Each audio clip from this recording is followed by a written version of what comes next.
Hello dear students, I am Prabhat Dubey from LPM Public School, Gola Bazar. From today onwards, we are making a fresh start. We are going to start from chapter 1, that is fundamental unit of life. So for the old students, it is just like a revision class. So pay attention to this chapter because this is very important chapter of your syllabus. Okay. So we will focus on fundamental unit of life, that are cells. In the first line, it is mentioned that cells are the basic structural and functional unit of living organisms. A question arises, what is the building block of the living organisms? What is the smallest possible unit of any living organism? Let it be plant, animal or human being. These are cells. As you make your house, bricks are used. So you can say that brick is the unit of your house. In the same manner, these cells constitute and form organisms. Cells of specific function and structure are called tissues. These tissues give origin to organ, and different organs unite and form organ system. But the building block is cell. Cell is the structural and functional unit. As you know that in any living organism, plant or animal, different types of functions are done, but the origin of cells are same. So how these cells evolve and perform different types of functions as per the requirement of the organism, this is a very alarming question. What type of modifications are necessary to equip this simple cell to perform specific functions? If you study your human body, different types of cells are there, like nerve cell, intestinal cells, pancreatic cells, blood cells. Each cell performs a specific function because different types of functions are required in human body, and if any of these function is checked, then there will be impact on your body. If the nerve cell, suppose if the nerve cell stop working, what will be the impact on your body? Even if all the cells are doing their function accordingly, but only the nerve cell, your nervous system is not working in proper manner, what will be the impact? Each and every activity of the body will be hampered because your brain is the control center. It provides information, it controls and administers all type of activities that is being performed by your body. So if there is no control, no administration on your activities, then you will not be able to do anything that is required at that moment. So nervous system is the most important one. Your cardiac muscles, if the cardiac cells stop working, then the heart pumping will be affected. And you know that very well that if heart is not functioning well, then your blood vascular system will be hampered, and due to the lack of oxygen, death is certain. So all these important organs that are made of cells perform different types of functions. Their structure is also different. If you study the structure of nerve cell, hepatic cells, pancreatic cells, blood cells, you will find that they are of different structure. There is some modification is there to perform specific functions, because function of liver cell is different, pancreatic cell is different. Some secrete enzyme, some secrete hormones, some are helping in respiration, okay, some are helping in exchange of oxygen. So this study of cell is called cell biology. This is a specific branch of biology that deals with the study of cells, because you know that biology is a very broad subject, so subdivision is required. If there is no subdivision, then you will not be able to minutely study about any specific structure, any living organism. So this classification is helpful. If you are interested in cellular structure, you want to study the different functions and structure of cells, then you will concentrate on cell biology. Cell biology is the core area of your interest. In biology, you are more inclined, more interested in cell biology. As in medical science, different types of streams are there. The doctor, after doing MBBS, they go for master's specialization courses like MS and MD, and they are specialized in different types of streams. Some are specialists of lung respiratory diseases, some are experts of heart diseases, some are from kidney treatment. So different types of nomenclature is there. The doctor who cures kidney diseases are called nephrologist. Nephrology is the branch of medical science that deals with the treatment of all the diseases that are related with your kidney, renal system. The doctor who treats the patients of heart and your blood vascular system is called cardiologist.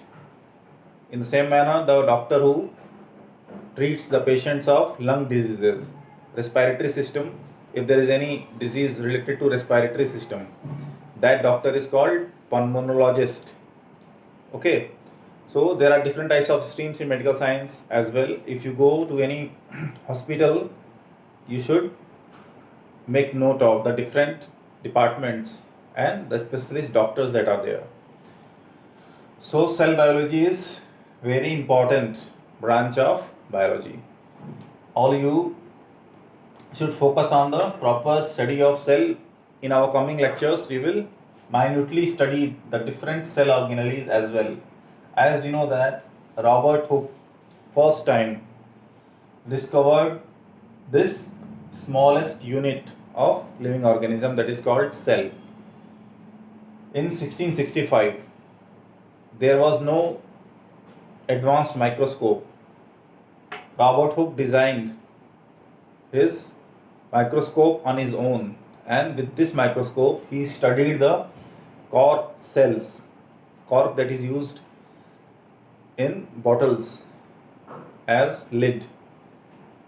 It is a specific type of wood that is very light. So he studied the dead cork cells and found that there are minute hexagonal shape of structure like honeycomb, and they are closely associated with each other. The nucleus is visible, but the minute cell organelles are not visible because the magnification power of that time of lenses were very low. Low resolution was there. That's why he was not able to study the minute cell organelles. But now, with the help of advanced electron microscope, we are able to minutely study the inner cellular organelles. So this advancement in technology has provided us an edge over Robert Hooke. At that time, if electron microscope would have been available, then Robert Hooke would have made the things more clear. So the advancement that we are witnessing in current scenario would be even more precise and more elaborate. So Robert Hooke was the first person who witnessed this cellular structure. That's why he is very famous in cell biology, because he was the pioneer of this cell biology. Later on, different scientists capitalize on the discovery of this cell. They noticed that cell is there and different types of cellular organelles are also there. So there is scope of studying cell structure and how different types of functions are performed by each and every cell that is present in organisms. So due to the discovery of cell, there was a revolutionary change in the structural analysis of human and plant body. That's why Robert Hooke is a very famous name in biology. Now we will study about the different types of functions that are required and that are performed by the cells. As it is mentioned in your book that a cell shows division of labor. Division of labor is how the cells modify themselves and perform different types of functions. Like if there is a project in your school and there is a team of 7 to 10 boys or girls, in every team some specific work is allocated to each and every member of the team. This is called division of labor because you are accountable for the work that is assigned to you, and the group leader will ensure that each and every person is doing his work efficiently and effectively.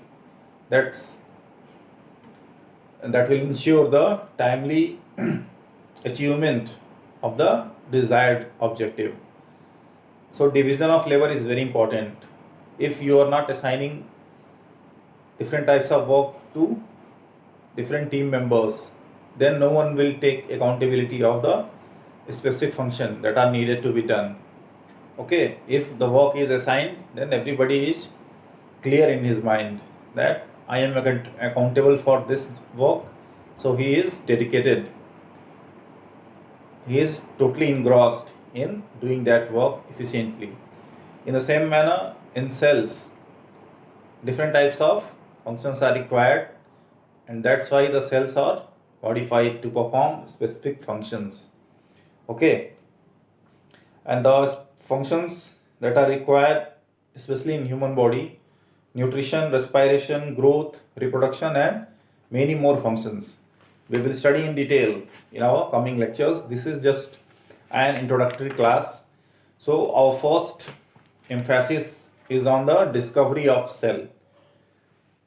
As you know that in the year 1665, Robert Hooke discovered cells,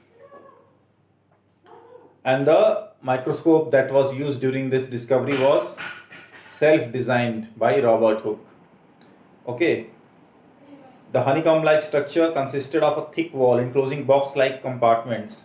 This is written by Robert Hooke. What was his observation was mentioned in his scientific paper, and later on he was awarded different types of awards for his discovery of cells. Robert Hooke called these cells boxes. Okay, actually cell is a Latin word for a small room. What is the literal meaning of this cell? Small room. So Robert Hooke was the first person who termed these box-like structures cell. Okay, now different types of structures are present inside the cell, and different scientists contributed to study of different types of cells, different types of organisms, cellular structure. So the first name that is mentioned in your book is Antoine Leeuwenhoek, who discovered bacteria, free cells, 1674. Some bacteria are useful for human life and some are lethal, some are disease causing agents. Okay, we know the importance of bacteria in human life.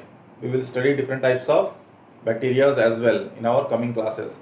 The minute structure of bacteria and the specific type of proteins and RNA, DNA that are present are making that bacteria capable enough to divide at a very fast rate. A single bacteria is introduced in your body, and within 2 or 3 days their number will be uncountable in millions. That's why they replicate very fast, and within 2 or 3 days a single bacteria can make you sick, even can cause death. So you can understand that how important these microbes that are not visible through naked eyes. This structure of cell is not visible through our naked eyes because the magnification power of our eyes, the lens that is present in our eyes, is not adequate enough to make you see this structure. That's why microscope is needed to study about the minute structures. And this discovery of cell provided us an opportunity to study the microbes. What is specific structure of any disease causing agent?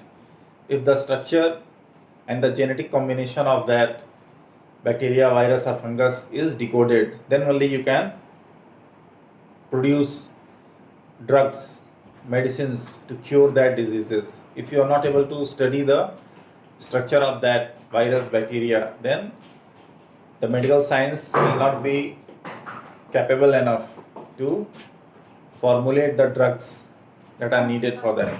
Okay, so you understand the relevance of the study of these minute structure. Medical science owes to Robert Hooke. We should be obliged for this discovery of cell. Okay, now we will study about how you can see this structure in your biology laboratory. How you can take an onion and through that onion peel you can study the cellular structure, how the cells are united with each other. So we will discuss about this experiment, how with the help of electron microscope you can study the onion peel and see this cellular structure in that slide, how to make that slide and how to study the cellular structure that is present in this honeycomb like cork. Robert Hooke studied the cork cell, you can study the onion peel cells. Okay, so tomorrow we will keep discussing cell theory, the microscope and how to study the onion peel cells. Okay, thanks.